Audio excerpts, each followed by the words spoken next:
Terá dois grupos de pessoas sobre a terra, aonde um grupo de pessoas estará ou sobre a bandeira negra do príncipe das trevas, ou estará sobre a bandeira ensanguentada do príncipe Emanuel. A escolha é sua, as oportunidades foram dadas. Tudo o que é necessário para que você e eu possamos nos salvar está à nossa disposição. Mas lembre-se que no final, ou você estará sob a bandeira do príncipe das trevas, ou estará sob a bandeira do príncipe Emanuel. Antes de nós começarmos, eu quero que você deixe a Bíblia aberta no capítulo 6. Eu quero fazer uma introdução, porque eu quero que você compreenda bem o momento em que Paulo escreveu a carta à igreja de Éfeso. E quero que você conheça também o contexto da mesma. Éfeso era uma das mais belas e ricas cidades da Ásia Menor no tempo de Cristo, conhecida como Anatólia, a atual Turquia nos dias de hoje. Éfeso era localizada às margens de uma grande rodovia circular, aonde você, saindo de Éfeso e seguindo por esse caminho, você iria passar por Esmirna, Pérgamo, Tiatira, Sardes, Filadélfia, Laodiceia e retornaria novamente para a igreja de Éfeso sem precisar pegar um outro caminho. Éfeso era a capital na Ásia Menor do Império Romano, uma cidade com aproximadamente 300 mil habitantes, e dizem os estudiosos que no auge da sua grandeza alcançou 500 mil de habitantes. Era uma cidade rica e grandiosa, perdia apenas para a capital do Império Romano, que era Roma. A Ásia Menor, igreja, era banhada ao sul pelo Mar Negro, ao norte pelo Mediterrâneo e ao oeste pelo Mar Egeu. Essa cidade também tinha um porto, e isso fazia com que riquezas entrasse e saísse de Éfeso por meio de importações e exportações. Também era conhecida como Feira das Vaidades, porque tudo que o dinheiro pode comprar e tudo que o seu coração desejasse, você teria em Éfeso. Dos menores aos maiores desejos humanos, você teria na cidade de Éfeso. Éfeso também tinha um grande templo chamado Templo da deusa Ártemis, ou deusa Diana, a deusa da caça. Esse templo era considerado uma das 7 maravilhas do mundo antigo. Tinha mais de 3.500 metros quadrados, tinha mais de 100 grandiosas colunas com 18 metros de altura, cada uma delas. Éfeso era uma cidade fortemente politeísta e influenciada pelo ocultismo e pelo satanismo. Mas todo esse contexto estava para mudar, porque havia chegado em Éfeso agora um evangelista chamado Paulo. E Paulo, ao chegar em Éfeso, fica 3 anos nessa cidade, pregando o evangelho com muito poder e com muita graça de nosso Senhor Jesus Cristo. E no decorrer desse tempo, muitos que adoravam outros deuses, que adoravam a Satanás, vinham à praça pública e queimavam seus livros de ocultismo e satanismo e confessavam que Jesus Cristo era o Senhor e Redentor de suas vidas. Mas depois de 3 anos, Paulo então decide que o seu ministério, que o seu trabalho na cidade de Éfeso havia sido concluído. E agora Paulo decide voltar para Jerusalém. E Paulo reúne seus irmãos no porto de Mileto e ele faz a seguinte declaração: meus irmãos, de agora em diante, o que me espera são cadeias e tribulações. Mas em nada eu tenho a vida importante para mim mesmo, contanto que eu cumpra a missão que o Senhor Jesus Cristo me confiou, de pregar o evangelho da graça de Deus. E Paulo parte para Jerusalém. E quando Paulo chega em Jerusalém, já havia uma conspiração para prender Paulo. Paulo então ali é preso por um oficial romano e levado para Cesareia Marítima, onde Paulo fica preso por 2 anos. Entre suas indas e vindas diante das autoridades romanas pregando o evangelho, Paulo fica sabendo que havia uma conspiração judaica para trazer Paulo de volta a Jerusalém e matá-lo no meio do caminho. Paulo, sendo um cidadão romano, vai diante de Festo e exige, como cidadão romano, não ser julgado por aquele tribunal ilegítimo, mas ser julgado por César, ser julgado por Roma. E Festo então vai dizer a ele: apelastes para César então você irá. E então Paulo é deportado de Jerusalém para Roma, aonde Paulo vai ficar mais 2 anos preso na cidade de Roma. E é da cidade de Roma que Paulo escreve, a carta aos Efésios, essa carta maravilhosa que eu e você temos em mão hoje. Onde Paulo, no capítulo 1 da sua carta, inicia dizendo que bendito é o Deus e Pai do nosso Senhor Jesus Cristo, que nos abençoou com toda sorte de bênção nas regiões celestiais, e que nos adotou em Cristo Jesus, nos predestinando e nos selando com o Espírito Santo como penhor da nossa salvação. No capítulo 2, Paulo vai revelar a graça para nós de maneira única, dizendo que pela graça sois salvos mediante a fé, e que isso não vem de vós, mas é um dom de Deus, e nem por obras, para que se glorie. E que aqueles que estavam alienados de Cristo, que estavam separados da aliança por causa das tradições judaicas, Jesus, em sua carne, desfez a inimizade que consistia nos mandamentos de ordenanças, que causava separação entre os de fora e os de dentro. E Jesus então agora diz na carta de Paulo: vocês agora não são mais forasteiros e nem estrangeiros, mas co-cidadãos da família de Deus e da família de Cristo, fundados sobre os fundamentos dos apóstolos e profetas, da qual Cristo é a principal pedra de esquina, aonde todo edifício bem ajustado cresce para templo ou morada do Espírito de Deus. Amém, igreja?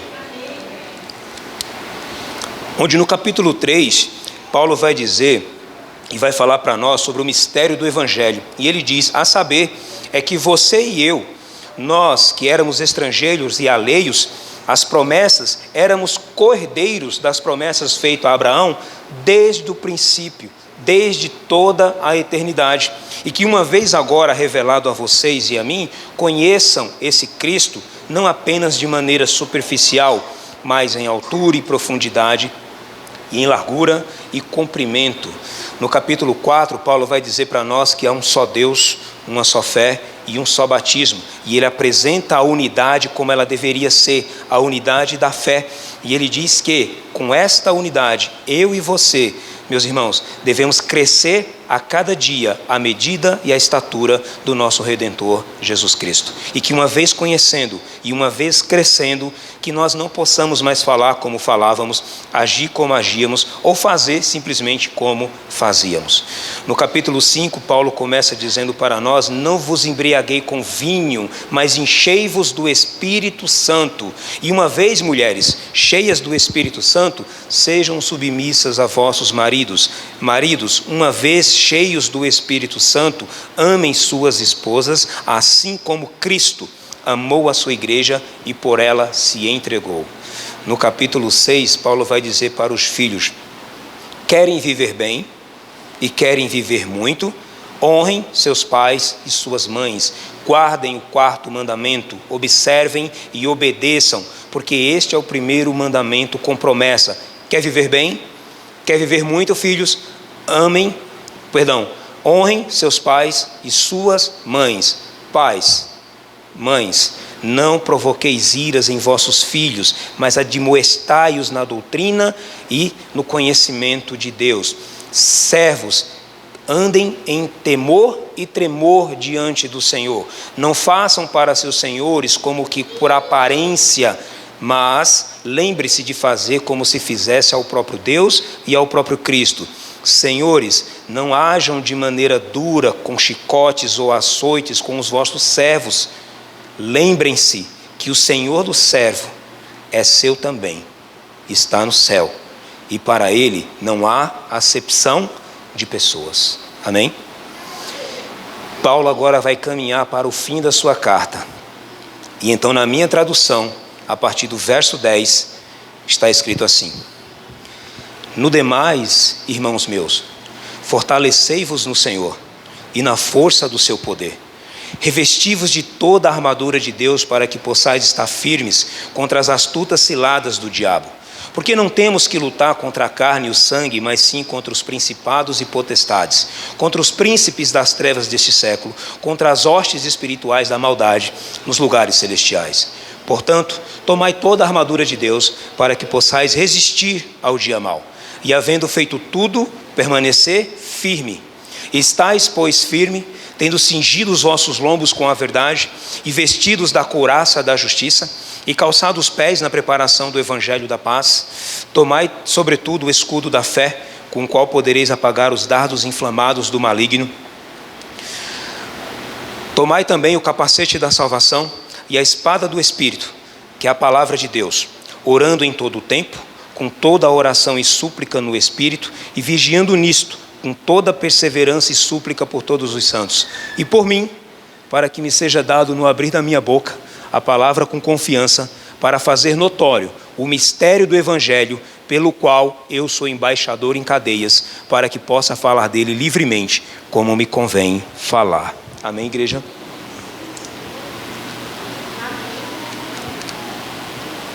Aparentemente, Paulo está indo para o final da sua carta para fazer uma conclusão. E o texto inicia dizendo no demais, ou quanto ao mais, como se essa conclusão não fosse algo tão importante ou de suma importância. Os textos originais, mais antigos, trazem um tipo de interpretação um pouco diferente da que nós temos aqui. Eu acredito que a melhor tradução para o início da carta de Paulo não é quanto ao mais, ou no demais, como se isso não fosse de suma importância, mas de agora em diante seria a melhor tradução. Mas de agora em diante, como, Jabson? Ou de quando? Até quando? Paulo está dizendo que, ao depois de narrar toda a carta de Éfeso, ele vai trazer um assunto de suma importância: a batalha espiritual. Aquela batalha invisível que eu e você estamos no meio, mas que não vemos com os nossos olhos carnais. Uma batalha onde Deus está de um lado e Satanás do outro. Deus tentando salvar a humanidade e Satanás tentando destruir. Então veja que isso não é quanto ao mais, como se fosse menos importante. Mas, meus irmãos da igreja de Éfeso, de agora em diante, do dia em que Jesus morreu e ressuscitou, até que ele volte, a vida do cristão, Paulo está dizendo, será de lutas, de batalhas e de pelejas. E vocês não podem estar desprevenidos e desarmados. E por isso Deus proveu meios e métodos para que você esteja firme diante das batalhas. Talvez eu decepcione um pouco você ao dizer que no texto Deus não está mandando você atacar o inimigo. Talvez você já tenha ouvido essa pregação outras vezes, com pregadores dizendo: vamos atacar, vamos avançar, vamos fazer isso com o inimigo, vamos fazer aquilo. Nem vocês, nem eu, temos poder nenhum para atacar esse inimigo. A mensagem de Jesus, através de Paulo aqui, é: não ataquem, permaneçam firmes, fiquem firmes. E quem é que ataca, Jabson? O nosso comandante. Ele é quem ataca, ele é quem entra nas casas, ele é quem vai à frente, ele é quem arranca a armadura do valente e liberta os despojos. É ele quem vai, é ele quem ganha o terreno. E aí depois nós chegamos e permanecemos o quê? Firmes. Nós não atacamos. Mas, Jabson, se o inimigo atacar, aí sim você contra-ataca. Mas eu chego lá daqui a pouco. Mas veja que todas as peças da armadura, apenas uma é de ataque. Todas as outras são de defesa. Então, de agora em diante, saibam, igreja de Éfeso, que a luta de vocês será grande. Haverá dor, choro, sofrimento, perseguição, fome, e vão muitas vezes encontrar-se em situações que as suas vidas estarão em risco. E vocês terão que abrir mão dela, caso realmente Cristo, o príncipe Emanuel, seja o teu comandante. Então veja, permaneçam firmes. Mas então, Paulo, são de agora em diante eu vou permanecer firme? Sim, permanecer firme. E ele diz: no demais, ou de agora em diante, permaneçam o quê? Firmes, não é isso? Sede fortalecidos no Senhor e na força do seu poder. O inimigo que eu e você enfrentamos todos os dias, ele é maior, ele é mais forte, ele é mais inteligente, ele é mais sagaz, ele é mais preparado que eu e você. Qualquer mais que você encontrar na língua portuguesa, pode aplicar a ele, porque ele é mais que você. Você entendeu? Se você pensa em vencê-lo, porque é um adventista, porque é um batista, porque é um católico, tira o cavalo da chuva. Se você pensa em vencê-lo porque você é um homem muito inteligente, formado, intelectual, tem grande conhecimento, esqueça. Sua inteligência, seu intelecto, sua faculdade não vai adiantar diante desse inimigo. Esse inimigo, ele é muito maior. ele é muito mais forte que você. Então, de que maneira poderemos vencer esse inimigo? Paulo dá uma dica para nós: fortalecei-vos no Senhor e na força do seu poder. Apenas pelo poder de Deus, eu e você teremos competência e capacidade de vencer este inimigo. Mas que poder é esse que está à minha disposição para eu vencer esse inimigo? A Bíblia nos dá algumas dicas, igreja. É o mesmo poder pela qual Deus falou e tudo se fez. É o mesmo poder que abriu o Mar Vermelho.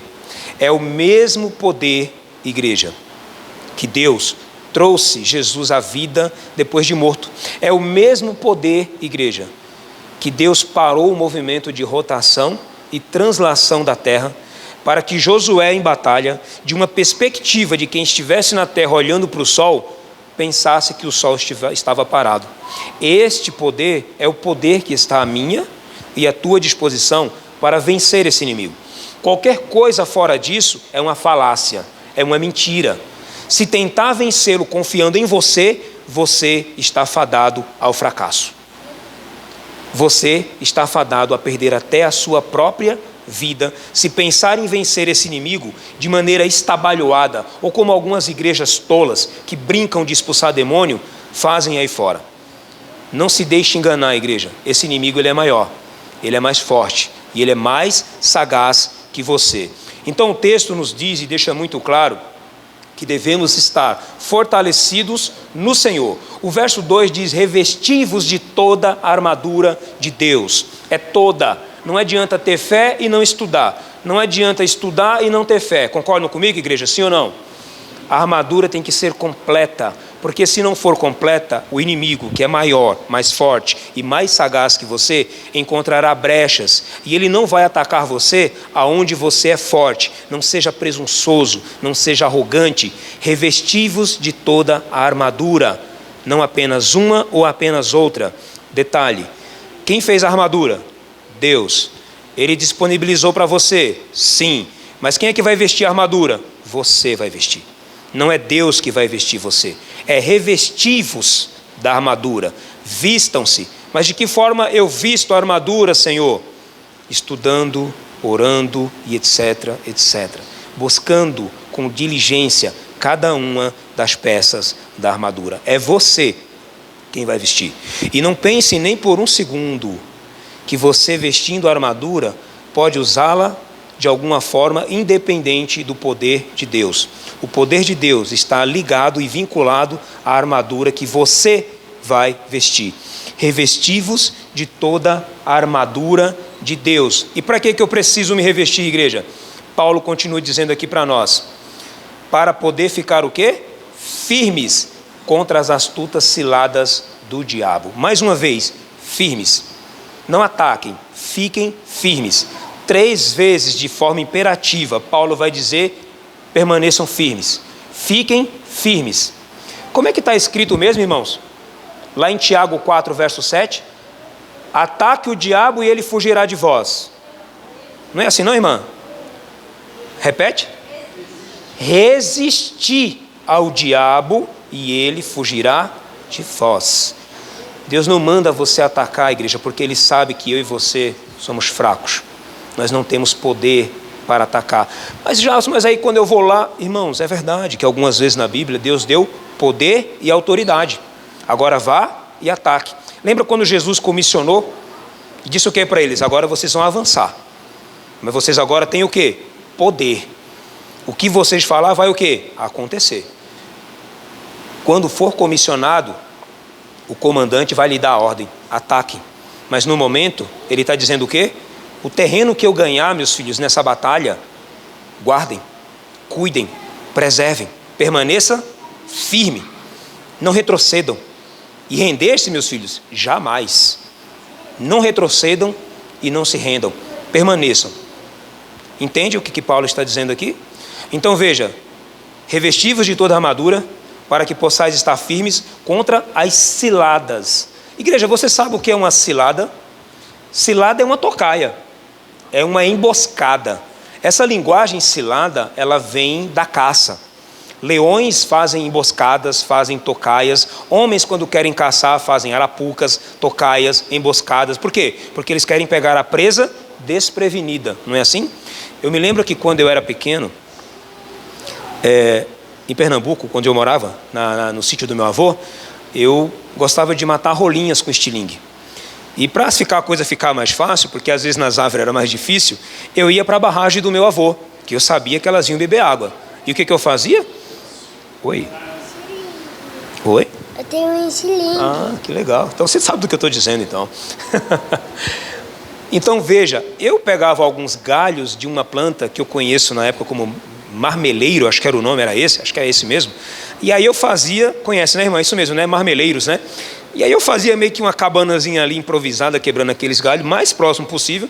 E ali eu ficava algum tempo, até que as rolinhas se aproximassem. E eu conseguia, então, no meio delas, atirar uma pedra e pelo menos um eu acertava. Não é verdade? Então veja, ciladas está relacionado a isso. Mas, estudando um pouco melhor, igreja, sobre esse texto e sobre essa palavra ciladas, eu acredito que ciladas em si só, ela não representa esse inimigo poderoso. E eu penso que talvez ciladas teria que estar acompanhada também de estratagemas, que significa sabotagem, táticas, manobras. Nós estamos falando de um comandante de guerra aqui. Não estamos falando apenas de um caçador, mas também de um grande comandante. A serva do Senhor diz que você e eu seríamos tolos se não considerássemos Satanás um grande comandante de guerra. Ele é, sim ou não, igreja? Olha o que ele fez. Não é um ser qualquer que faz uma peleja contra o próprio Deus. Não é um ser qualquer que convence 1/3 de anjos a sair da glória do céu e vir para a terra. E não é um ser qualquer que tem condenado milhões e bilhões de pessoas à destruição. Ele é um grande comandante de guerra. E tolos nós seremos se acharmos que não, se passarmos por cima de tudo isso. Então veja, ele não é apenas, igreja, ele não é apenas um bom caçador, mas ele também é um bom estrategista. Ele não arma apenas ciladas para pegar você, mas ele também arma estratagema, arruma um jeito de sabotar, arruma um jeito de fazer uma manobra, uma tática para enganar você, para destruir você. Agora, quem é esse personagem? O verso seguinte vai dizer para nós o seguinte, igreja: porque a nossa luta não é contra a carne e o sangue, e sim contra... Não, perdão, pulei aqui. Revejo para ficar contra as astutas ciladas de quem? Do diabo. Então, o nosso inimigo é quem, igreja? O diabo. E quem é esse personagem, igreja? Isaías 14 vai dizer que esse personagem era conhecido no passado como estrela da alva. Ezequiel 28 vai dizer para nós que esse personagem era conhecido como querubim ungido, perfeito em seus caminhos. E ele também diz que ele era um aferidor de medidas. Alguém sabe o que é um aferidor de medidas? Alguém conhece uma ferramenta chamada paquímetro? Paquímetro conhece, irmão? Paquímetro é uma ferramenta que ela tem mais ou menos esse formato da minha mão aqui, ó, onde ela abre e fecha. E um paquímetro bem regulado, bem calibrado, ele é capaz de medir uma folha de papel dessa aqui, ó, e dizer que essa folha aqui ela possui 0,000 milímetro, por exemplo. Eu não sou um especialista, mas seria mais ou menos isso. Só que uma ferramenta dessa, para estar calibrada ao ponto de fazer isso, ela precisa passar por um aferidor de medidas. Sabe o que é que o Senhor está dizendo aqui, nas palavras de Ezequiel?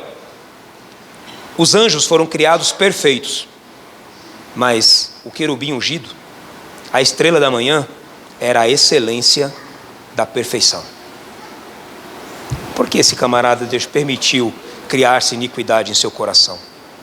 É o mistério, como disse Paulo, né? O mistério da iniquidade, que só a eternidade nos revelará como um ser tão privilegiado. Não, eu vou reformular a minha fala. O ser mais privilegiado de todas as criaturas divinas permitiu que o mal, a iniquidade, nascesse em seu coração. Mas a Bíblia não para por aí. Ela vai dizer também para nós, lá em Apocalipse capítulo 12, irmãos, no verso 7, que houve peleja no céu, e que Miguel e seus anjos pelejaram contra o dragão, e pelejou o dragão e seus anjos também contra Miguel, e ali não se achou mais lugar para eles, e então foram expulsos. E agora, aquele que era a estrela da manhã, o querubim ungido, perfeito em seus caminhos, o aferidor de medida, se torna o dragão, a antiga serpente, chamada Diabo e Satanás. E ele foi atirado para a terra. E por saber que pouco tempo lhe resta, tem perseguido a igreja de Deus até o fim dos dias na terra. Mas também não para por aqui. Esse inimigo, igreja, tem algumas características importantes. Uma delas a gente vai encontrar em Mateus capítulo 13, verso 19, quando ele diz: no qual o Deus deste século tem cegado o entendimento dos incrédulos. Perdão, esse é 1 Coríntios 4:4. 2 Coríntios 4:4.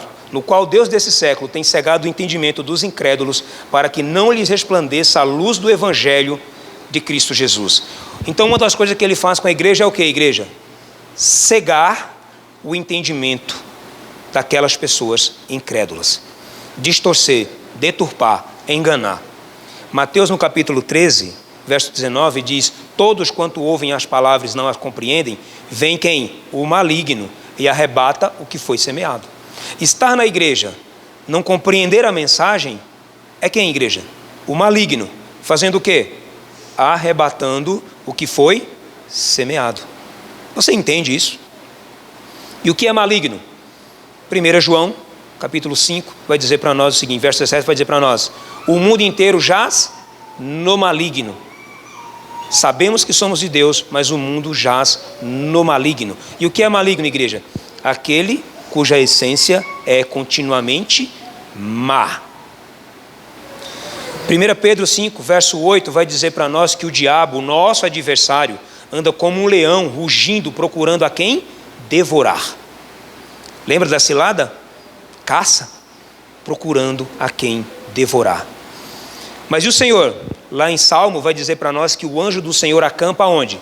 Ao redor daqueles que o temem. Então, se nós estamos armados, prevenidos, o que é que tem ao nosso redor, igreja? O anjo do Senhor.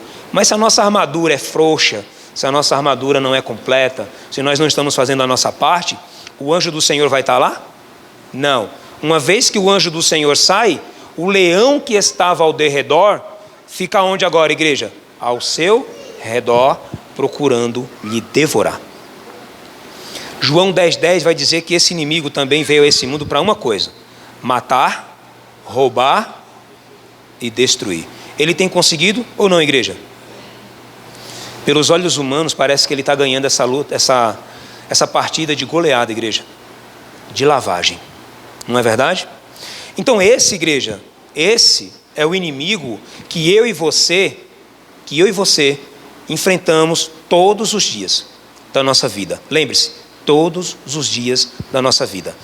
Deus colocou à minha e à tua disposição não um poder abstrato, fictício, uma fábula, mas real, igreja, e comprovado e demonstrado no curso da história. E eu citei aqui a passagem do Mar Vermelho, a criação, Josué, Cristo ressuscitando, legítimo, comprovado, não é abstrato, é real, e está à minha e à tua disposição. Detalhe, este inimigo aqui, ele não é apenas poderoso, ele não é apenas mais que você, mas ele também, vou botar mais um agora, não come, não dorme. Ele mais também, igreja, presta atenção, trabalha, ao contrário de você e de mim, 24 horas por dia, 7 dias por semana. Ele não tira o sábado para descansar, viu, igreja? 7 dias por semana, 30 dias por mês, 365 dias por ano. Sabe qual é o intuito dele? Vou dizer a você: colocar uma bandeira dentro do seu coração. Entende isso? Esse é o intuito dele. Avançar dentro do terreno que Deus nunca lhe prometeu, nem a ele, nem a ninguém. Mas se ele trabalha tanto, é para que ele possa colocar uma bandeira avançada dentro do teu coração. Esse é o inimigo que nós enfrentamos todos os dias de nossa vida. Mas o texto continua dizendo para nós agora, porque ainda tem agora o seu exército. Eu falei de seu comandante, eu falei do seu príncipe, mas e o seu exército? Verso 12. Porque a nossa luta não é contra a carne e o sangue, sim contra os principados e potestades, contra, aqui está dizendo, os dominadores deste mundo tenebroso, contra as forças espirituais do mal nas regiões celestes. A primeira coisa que Paulo deixa claro para nós aqui, primeiro, é contra quem não é a nossa luta. E a nossa luta não é contra a carne e o sangue, ou seja, não é contra pessoas. Mas, irmão, no meu trabalho eu sou perseguido por pessoas. As pessoas me fazem mal por isso, por aquilo, é verdade. A minha luta e a tua luta não é contra pessoas, mas Satanás usa pessoas para te ferir, machucar. Mas lembre-se, se você é um homem revestido da armadura, se você é um homem munido do poder de Deus, você tem visão espiritual. Sim ou não, igreja? E se você tem visão espiritual, você sabe que aquela pessoa que te fere, que te persegue, que te magoa, não é ela em si, mas o inimigo que atua através ou por trás dela. E o inimigo faz isso, sim ou não? Jesus, depois de falar tantas vezes, eu vou morrer, eu vou morrer, eu vou morrer, Pedro, usado pelo inimigo, faz o que mesmo, igreja? Senhor, não te faças isso. E aí Jesus tem que fazer o quê? Deixa eu dar uma contra-atacada aqui, porque a coisa está feia, né? Arreda Satanás, não é isso que ele diz? Então veja, igreja, nós podemos ser influenciados através de outras pessoas por quem está atrás, mas eu e você devemos ter uma visão espiritual e entender que ainda que homens e mulheres nos façam mal, meu amigo, meu vizinho, meu irmão da igreja, ou esse ou aquele, a nossa luta não é contra pessoas. Essas pessoas devem ter de nós o quê? Misericórdia. Devemos orar por essas pessoas e que esse inimigo possa em algum momento se afastar delas. Esse inimigo, igreja, ele possui um exército bem organizado, como eu disse, com um único objetivo, que é colocar a sua bandeira avançada dentro do seu coração. E quem são então agora esses aqui, igreja? Que a Bíblia chama de principados e potestades. Outras traduções devem estar aí como dominadores desse tempo tenebroso. Igreja, aqui são o exército de Satanás. Deixe-me comparar uma coisa para vocês.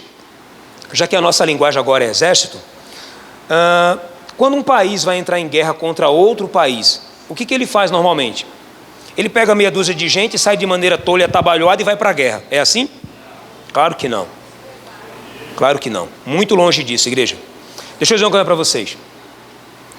É importante quando um país vai para um campo de batalha ou para uma guerra contra outro país, ele precisa conhecer o seu inimigo, conhecer a sua força, quantos soldados tem, quantas bombas tem, quantos aviões tem, qual é o terreno, quais são as vantagens, quais são as desvantagens, as provisões alimentícias. Ele precisa ter um conhecimento de tudo isso para saber se ele tem de fato força para vencer esse inimigo. Por que ele faz isso, igreja? Para que ele não possa cometer dois erros graves em uma guerra. Primeiro, subestimar o inimigo. Segundo, superestimar o inimigo. E por que é ruim, Jabson?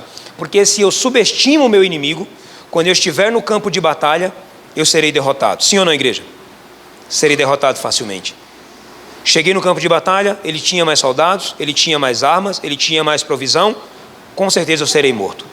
Cometer o outro erro, superestimar também é ruim, porque se eu superestimo o meu inimigo, naturalmente eu vou perder a batalha antes mesmo de entrar no campo de batalha. Eu vou dar um exemplo da Bíblia para vocês. Quando Moisés mandou 12 espias olhar Canaã, os 12 olharam e voltaram. 10 deles superestimaram o inimigo. Moisés, desiste. Aquela terra não vai ser o quê? Nossa. Por quê? Porque lá tem homens gigantes que aos seus olhos e aos nossos olhos éramos como gafanhotos diante deles. Tudo bem. E você, Josué e Caleb, concorda? Moisés, realmente os homens são grandes, mas no poder de Deus, porque Deus nos deu aquela terra, eu não acho que nós somos como gafanhotos, mas pelo contrário, no poder de Deus, eles serão como pães diante de nós. Olha a diferença. Não superestimaram, mas também não subestimaram. Não confiaram em si, não disseram, não, Moisés, aquilo ali vai ser fácil. Pega meia dúzia de espada, vamos lá que a gente vai descer a lenha. Foi assim? Não. No poder de Deus, porque Deus nos deu aquela terra, e se Ele nos deu, Ele vai prover o meio de estarmos lá. E foram e venceram. Sim ou não, igreja? Não subestime seu inimigo, mas também não superestime, para não perder a batalha antes mesmo de você entrar no campo de batalha. Então, não cometendo esses erros, quem é esse meu inimigo? Já que estamos falando de exército, e eu não sou um bom conhecedor, mas eu acredito que seria soldado, cabo, sargento, e aqui vai aumentando as hierarquias. Não é assim? Um exército de homens, não é assim? No exército celestial, eu percebo que também existem hierarquias. Anjos, querubins, serafins e o comandante máximo. o arcanjo, o príncipe dos anjos, que é o nosso Senhor Jesus Cristo. E veja que existe uma hierarquia. Se existe uma hierarquia no céu, também o exército inimigo também tem. Anjos, querubins, serafins e o diabo, que é o príncipe dos anjos das trevas. Veja, existe da mesma forma. A hierarquia está de um lado e também está do outro. Aqui, Paulo diz que a minha luta e a tua luta é contra os príncipes das trevas. A minha luta e a tua luta não é contra aqueles anjos mais fracos do reino. Sabe por quê? Porque se Satanás é um bom estrategista, ele não vai mandar os fracos contra os fortes, mas os fortes contra os fortes. Satanás não vai pegar o seu principado, os seus anjos mais sagazes, os piores, aqueles que mais fazem as melhores estratagemas e mandar para o boteco ali da esquina, para aqueles que estão bêbados lá às 10 horas da manhã. Ele não vai mandar lá para aquela casa noturna que os homens passam a noite traindo suas esposas lá, vivendo uma vida dissoluta. Ele não vai mandar para lá. Sabe para onde é que ele vai mandar? Irou-se o dragão contra a mulher. E foi o quê? Pelejar contra o restante dos seus. É contra quem que ele está irado? É contra os que estão lá no boteco?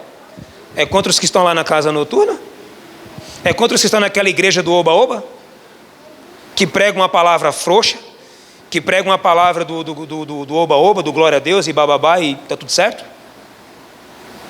Satanás teme a palavra, mas a palavra verdadeira, não a palavra falsa. É aqui, ó, que ele vai mandar. É contra os seus, é contra os meus que ele vai mandar.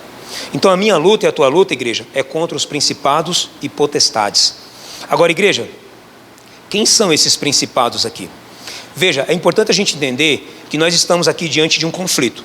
Isso é importante, tá bom? E que esses anjos aqui, igreja, eles não têm qualquer princípio moral ou código de honra ou sentimento. Não pense nem por um momento que eles vão ter um código de honra, um sentimento moral por você, porque não vão. Estamos num grande conflito, sim ou não? Sim. Alguém já ouviu falar do Conselho de Genebra? Do Concílio de Genebra? Alguém já ouviu? De 1863? Já ouviu, né? O que foi acordado no Concílio de Genebra? Não pode usar todo tipo de armas. Sim ou não, irmão? Esse concílio foi estabelecido para quê?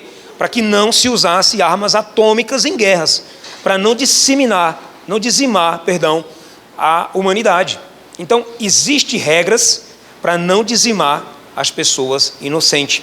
Esse concílio foi determinado para isso. Aí, eu pensando, se estamos tratando de uma linguagem de guerra, obviamente não com exatidão eu conseguiria dar, mas eu penso que o grande conflito também existe. Uma espécie de Convenção de Genebra. Eu li um livro chamado Teodiceia do Amor. O autor é John Peckham. Ele trata do livre-arbítrio. E dentro dessa questão do livre-arbítrio, ele traz algumas questões onde ele mostra e defende, e é extremamente maravilhoso esse livro, aconselho vocês a tê-lo, onde ele diz que Deus não pode fazer tudo o que ele quer, assim como Satanás não pode fazer tudo o que ele quer. Lembra da história de Jó? De onde tu vens, de rodear a terra e passear por ela? Não, Senhor, mas Jó te adora por isso, por aquilo, tá bom, então tu vai e faz isso, mas olha, não faça aquilo, não toque nele, não faça, não é assim? Veja que existe uma regra, existe um acordo dentro do grande conflito, porque se não houvesse, igreja, essas paredes aqui cairiam sobre nossas cabeças, Satanás nos destruiria. John Peckham, ele chama isso de regras pactuais de engajamento, é o que ele diz no seu livro. E o que seria isso? É que Deus permite Satanás ir até certo ponto, assim como Deus também não pode agir de qualquer jeito ou de como ele realmente gostaria, porque senão ficaria mais fácil, né? Já pensou Jesus se manifestar no nosso meio aqui agora? Quem não iria crer? Mas ele não pode, é uma regra. Você entende? Estou lhes dando um exemplo. Agora, que fique bem claro, que não é porque Deus, dentro do grande conflito, estabeleceu regras, que ele está submisso a Satanás. Prestem atenção no que eu vou dizer agora.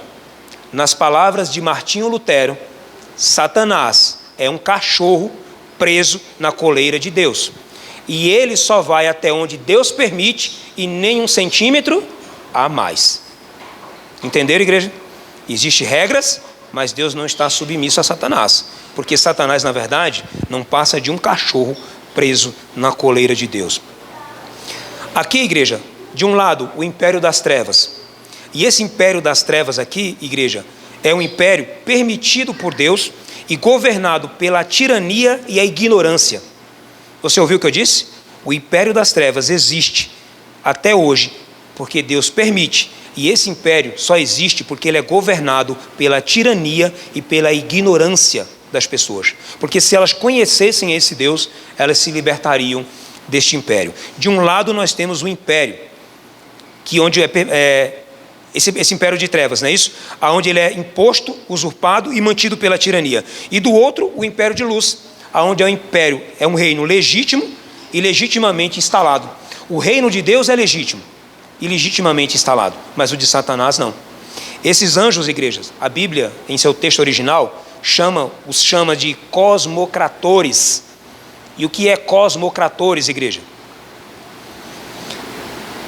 No tempo antes de Cristo, os helenistas, quando iam para a guerra, tinham um grupo de soldados oficiais que se sentavam em volta de uma grande mesa.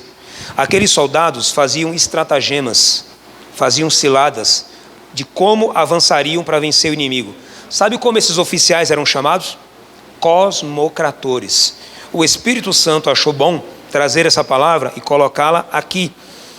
Para quê? Para dizer para você e para mim que não pensem nem por um minuto que os anjos de Satanás estão voando por aí de forma atabalhoada, desatinada, sem saber o que fazer.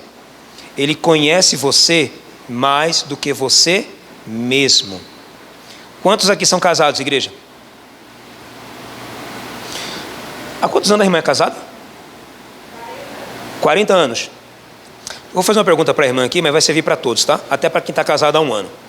Quando o marido chega em casa com cara de boi amarrado, ele precisa dizer para a senhora o que aconteceu? A senhora já sabe, não já? Eu acho que se ela escrever no papel, ela consegue até dizer o que foi que aconteceu lá.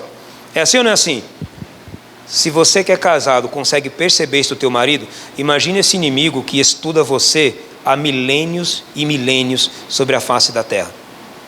Eu tenho uma tia que dizia para mim assim: João, se você não pode orar de voz alta, porque o inimigo ouve. Aí eu pensei comigo: ô tia, esse inimigo me conhece mais do que eu mesmo. Do dia que eu nasci até hoje ele me acompanha. Ele está comigo dentro do banheiro, ele está comigo dentro do quarto, ele sabe tudo o que eu faço, como eu faço. Eu não preciso nem falar, tia. Só de eu dar uma olhadinha rápida, ele já sabe. Ah, percebi, viu?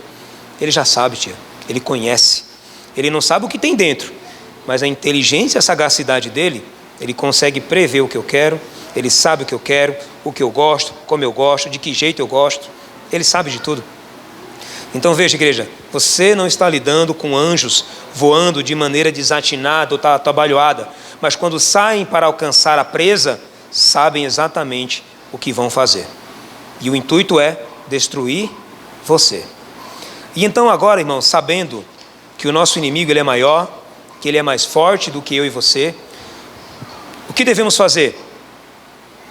Revestir-nos da armadura de Deus e não sermos arrogantes, presunçosos, soberbos de achar que você não precisa disso.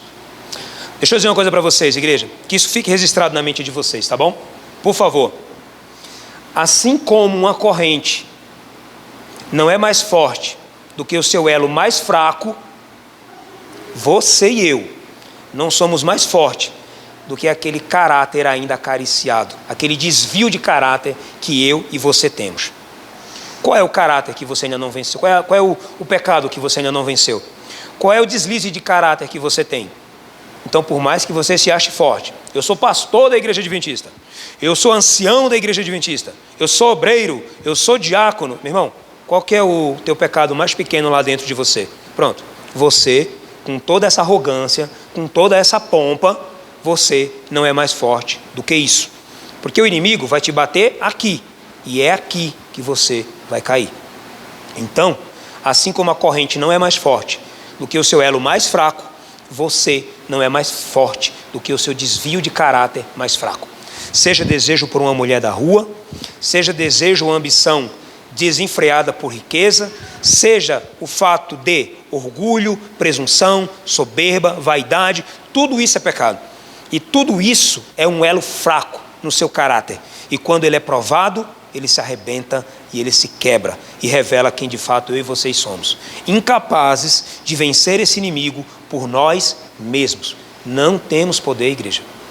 Somente o poder de Cristo, eu e você, poderíamos vencer.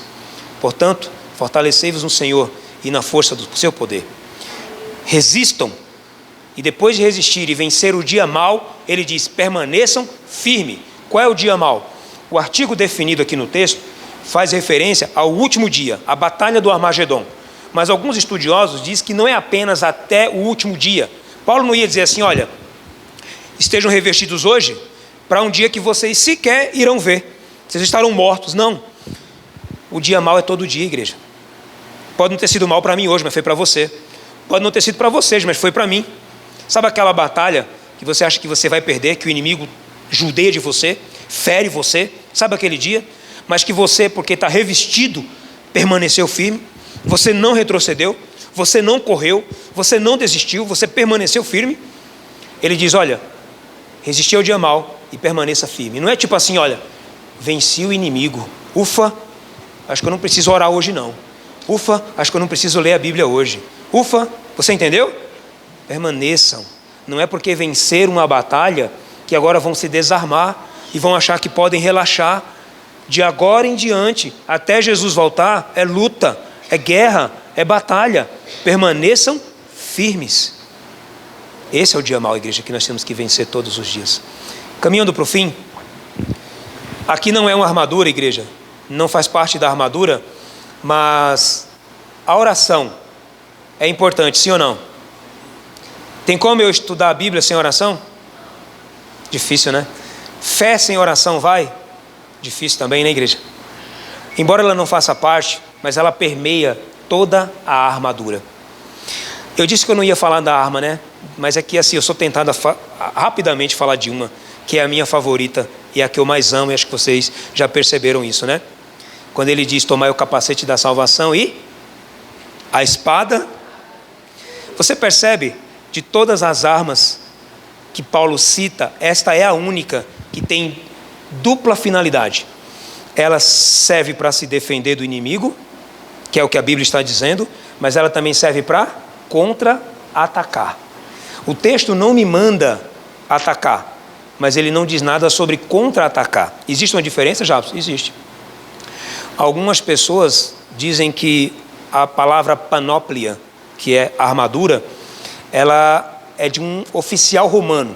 E então, eu estudando algumas vezes a respeito, encontrei algumas pessoas que contavam até uma história bem bacana, dizendo que era uma armadura de um soldado oficial, que ali tinha símbolos do império, e que isso representava a nação, e que uma vez alguém ferindo, machucando ou falando contra esse oficial, era uma ofensa ao próprio César, e eu achei isso muito bonito e muito legal. Mas panóplia não se trata de uma armadura de um oficial, pelo contrário. Todos os estudiosos que eu li, pesquisei, fala que panóplia é uma armadura de soldado raso, da infantaria, e não dos oficiais de um exército. Talvez isso ofenda você, a mim não me ofendeu. Por quê? Porque a armadura do soldado raso, a infantaria, que é aquele grupo de homens que avança, é a arma mais poderosa de um exército. É conhecida como a rainha de todas as armas. Quando você precisa ir em lugares que ninguém chega, a infantaria chega. Independente do lugar, do terreno, do tempo, das condições meteorológicas, a infantaria chega.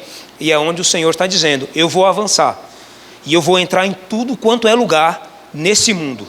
E eu preciso que onde eu vencer as batalhas, vocês cheguem comigo e permaneçam firmes. Então, igreja, a armadura aqui, como eles dizem, né? A armadura de um soldado raso é elekoi e não panóplia, mas não é verdade. A armadura da infantaria era a panóplia. Paulo estava preso em Roma e Paulo estava com 2 soldados romanos o tempo inteiro. Não eram oficiais, eram soldados rasos, eram soldados medianos. Então, isso é mais um indício de que esse homem que disse essas coisas estava errado. Aqui então Paulo vai dizer para mim e para você o seguinte: esta arma você pode se defender e atacar, mas permaneçam firmes. Vou dar um exemplo. Quando Jesus estava no deserto, se tu és o Filho de Deus, transforma as pedras em pães. Jesus atacou? Não, se defendeu. Usou a Bíblia, usou a palavra, a espada, dizendo o que para eles? Nem só de pão vive o homem, mas de toda a palavra que sai da boca de Deus. E então Satanás, você está usando arma, eu vou usar uma também. Pega Jesus, leva para o pináculo, e ali ele agora vai desembainhar uma espada mentirosa, não é isso? Olha, está escrito, lança-te daqui abaixo, porque aos teus anjos dará ordem ao teu respeito, não é assim? Isso está na Bíblia, igreja? Está na Bíblia, mas ele não completou a mensagem. Jesus, entendendo que ele estava tentando lhe enganar, mais uma vez se defende, dizendo o quê? Mas também está escrito, não tentarás o Senhor teu Deus. Satanás, vendo que não ia ter chance, ele agora parte para o terceiro ataque. E agora ele vai além do permitido. Tudo bem, Jesus, vamos parar com essa palhaçada. Tu não quer esse mundo velho de volta? Tu não quer esse povo miserável de volta? Então se ajoelha que eu te dou tudo. E então, quando ele entra no âmbito da adoração, o que Jesus faz então? Desembainha a espada e contra-ataca o inimigo, dizendo o quê? Arreda, some, desaparece daqui. Não é assim? Mas já embainhou novamente. Contra-atacou o inimigo, o botou para fugir, mas permaneceu firme, não retrocedeu e muito menos desistiu. Então a espada do Senhor é para isso, igreja. Se defender e contra-atacar quando o inimigo for ousado demais. Quando ele avançar a linha permitida, bote ele no lugar dele, não confiando em você, mas na palavra de amém, igreja? E se a oração é tão importante, igreja, eu penso que ela deve ser constante, sim ou não? Devemos orar em todos os momentos de nossas vidas, até mesmo nos momentos de crise. Orar só no momento bom, não adianta. Eu quero ver você orar nos momentos de crise. Glorificar a Deus até mesmo quando a geladeira está vazia, quando o aluguel está atrasado, quando a conta de água e de luz não foram pagas, quando a sua enfermidade está na porta. Aí eu quero ver. Orar constantemente, até mesmo nos momentos de crise. E a nossa oração também não pode ser frouxa, tem que ser intensa, igreja. Mesmo nos momentos difíceis de crise, ela tem que ser intensa. E eu acho que uma das coisas principais, ela não pode ser egoísta. Você ouviu o que eu disse? A nossa oração não pode ser egoísta, ela deve abranger todo o povo de Deus. E penso que deveríamos orar tanto e igualmente pelos outros, como oramos por nós mesmos.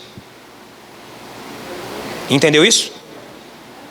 Irmão, bota para mim rapidinho. Meu Deus do céu, irmãos, passei do tempo. Então eu vou... Pula esse, por favor. Eu vou apenas para o final, então, tá bom, igreja? Para adiantar. Pula o próximo. Deixa eu ver. É o segundo, irmão. Esse aí, rapidinho. Exato. Eu não vou ler tudo, tá? Eu vou deixar com o irmão, se alguém quiser, pede para ele depois e ler. Eu vou ler só essa parte de baixo aqui, ó. Os que no dia da batalha se põem indiferentes na retaguarda, como se não tivessem interesse, nem sentissem responsabilidade quanto ao resultado da luta, melhor seria que mudassem o quê? De atitude, ou deixassem imediatamente as fileiras. Eu vou contar uma história rapidinho para você entender a mudança de atitude, para você entender isso aqui. Alguém conhece Alexandre Magnus o Grande? Já ouviu falar desse homem? O maior comandante estrategista que esse mundo já viu.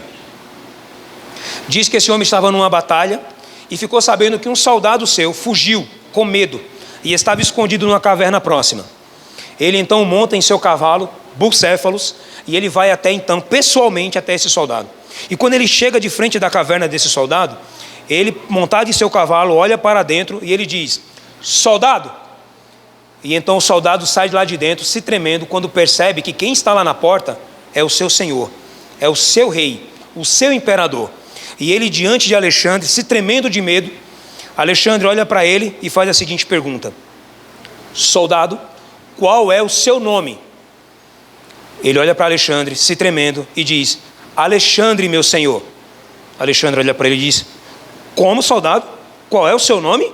E ele repete: Alexandre, meu senhor. Alexandre se enrubesce, desce do cavalo, pega aquele homem pelos colarinhos, olha nos olhos dele e diz: soldado, mude de conduta ou mude de nome.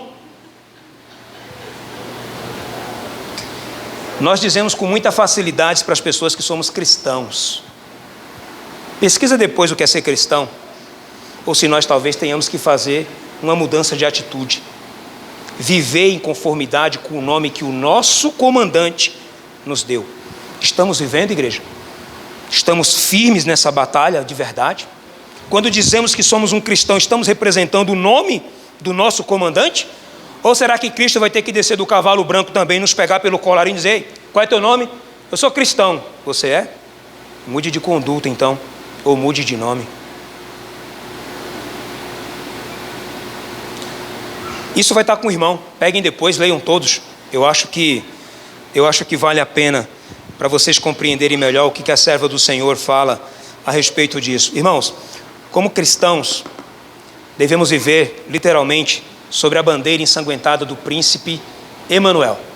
Não será fácil, mas tenha certeza que ainda que você morra, você estará vivo para toda a eternidade. Amém? Irmãos, tinha muita coisa para falar, mas vamos orar? Que o Senhor vos abençoe e vos guarde, que o Senhor faça resplandecer o seu rosto sobre ti e tenha misericórdia de ti, e que o Senhor sobre ti levante o seu rosto e te dê a paz. Oremos. Maravilhoso Deus, amado Pai, obrigado por esse momento. Que não nos falte, Pai, jamais, jamais, Senhor, a Tua graça e a Tua misericórdia. Nos ajuda a nos revestir de toda a armadura de Deus, para que possamos estar firmes diante das ciladas, das estratagemas de Satanás. Nos guarde e nos livre de todo o mal que está lá fora, Pai. É o que te pedimos e agradecemos, em nome de Jesus. Amém.